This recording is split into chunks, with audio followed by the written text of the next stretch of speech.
Start. Rahul Gandhi ने Britain की यात्रा के दौरान भारतीय लोकतंत्र को नीचा दिखाने की कोशिश करके यही साबित किया कि उनकी राजनीतिक समझ आज भी वहीं खड़ी है जहां तब थी जब उन्होंने अपना राजनीतिक सफ़र शुरू किया था। राहुल गांधी ने कोई पहली बार विदेश दौरे पर प्रधानमंत्री मोदी और उनकी सरकार को नहीं कोसा। वह यह काम इसके पहले भी कर चुके हैं। उनकी समझ से भारत में लोकतंत्र का क्षरण 2014 में नरेंद्र मोदी के सत्ता में आने से शुरू हो गया था और अब वह खत्म हो चुका है। स्पष्ट है कि वह 2014 और फिर 2019 में कांग्रेस की हार को पचा नहीं पा रहे हैं। कांग्रेस को लोकसभा चुनावों के साथ ही अधिकतर विधानसभा चुनावों में भी हार का सामना तब करना पड़ा जब राहुल गांधी पार्टी के उपाध्यक्ष और अध्यक्ष थे। वह ऐसे व्यवहार कर रहे हैं जैसे उन्हें सत्ता से जबरन बाहर कर दिया गया हो। वह जनादेश के साथ अपनी खामियों की भी अनदेखी कर रहे हैं। भले ही उन्होंने कांग्रेस का अध्यक्ष पद छोड़ दिया हो, लेकिन पार्टी उनके फौज के इर्द गिर्द घूम रही है। 2014 के बाद से ही उनके भाषणों का यही स्वर रहता है कि मोदी के सत्ता में आने से देश रसातल में जा रहा है। कुछ ऐसा ही स्वर सोनिया गांधी का भी रहता है। वह भी राहुल गांधी की तरह लोकतंत्र और बोलने की आज़ादी का दमन होता देख रही हैं।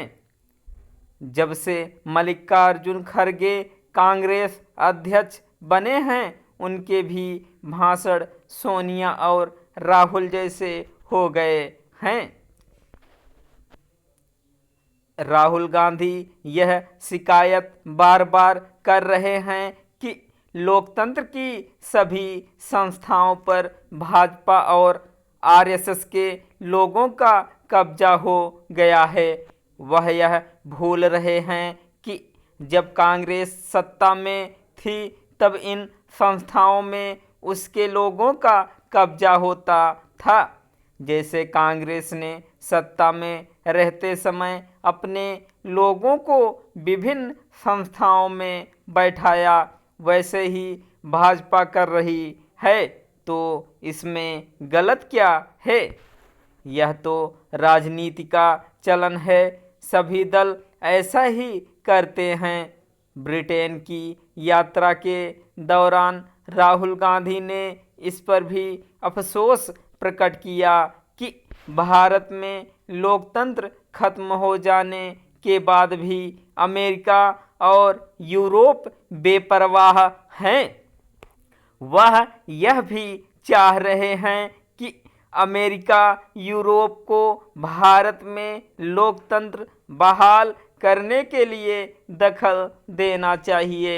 यह और कुछ नहीं, देश के आंतरिक मामलों में विदेशी हस्तक्षेप के लिए निमंत्रण है।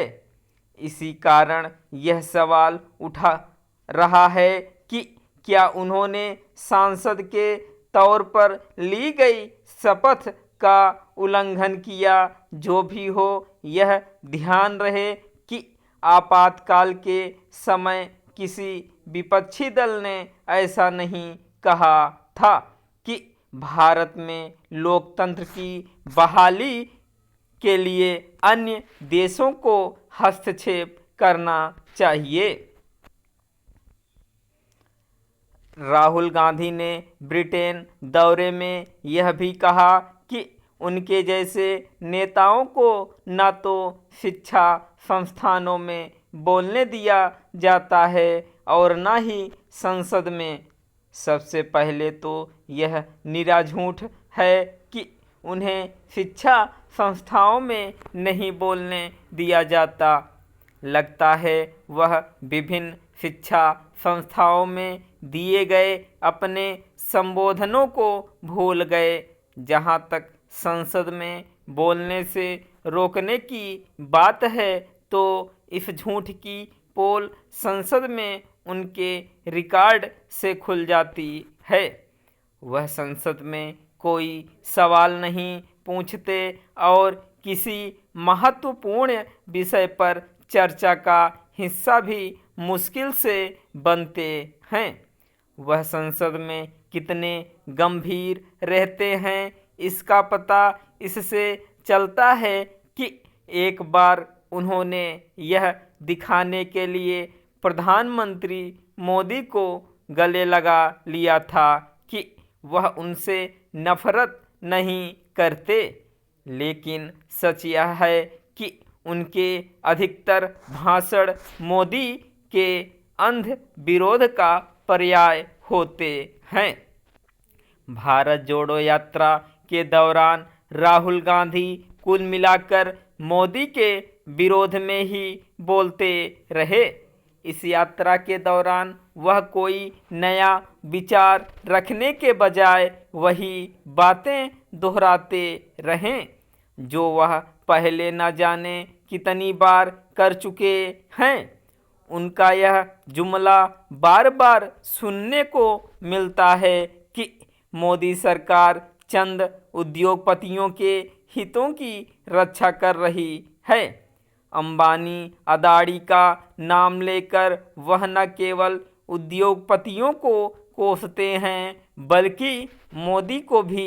भले ही राहुल गांधी यह कहें कि भारत जोड़ो यात्रा से उनकी राजनीतिक समझ बढ़ी है और वह भारत को बेहतर तरीके समझने लगे हैं, लेकिन ऐसा लगता नहीं।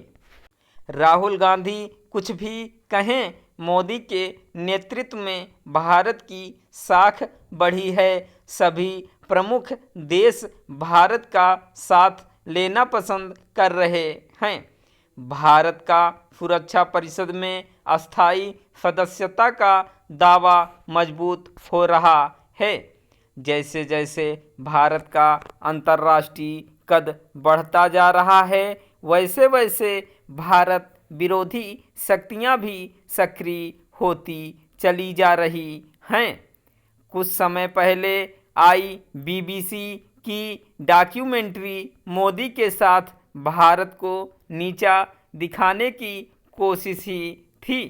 इस डॉक्यूमेंट्री के बाद अमेरिकी निवेश जॉर्ज सोरोस का यह बयान आया कि अदानी समूह को लेकर आई हिंडनबर्ग की रिपोर्ट भारत में लोकतंत्र को स्थापित करने में मदद करेगी।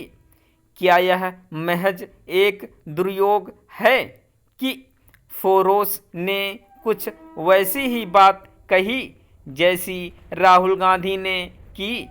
भारत में जैसे जैसे आम चुनाव निकट आ रहे हैं वैसे वैसे कुछ पश्चिमी देशों में खालिस्तानियों की हरकतें भी बढ़ती जा रही हैं। प्रश्न उठता है कि कांग्रेस भारत को नीचा दिखाने वाला विमर्श खड़ा कर क्या हासिल करना चाहती है? कहीं कांग्रेस जाने अनजाने उन ताकतों की सहायक तो नहीं बन रही जो भारत का हित नहीं चाहती? आखिर राहुल गांधी की ब्रिटेन यात्रा को कौन प्रायोजित कर रहा है? इन सवालों का जवाब जो भी हो, कांग्रेस को यह पता होना चाहिए कि मोदी पर अनावश्यक हमले करने से उसे कोई लाभ नहीं हो रहा है।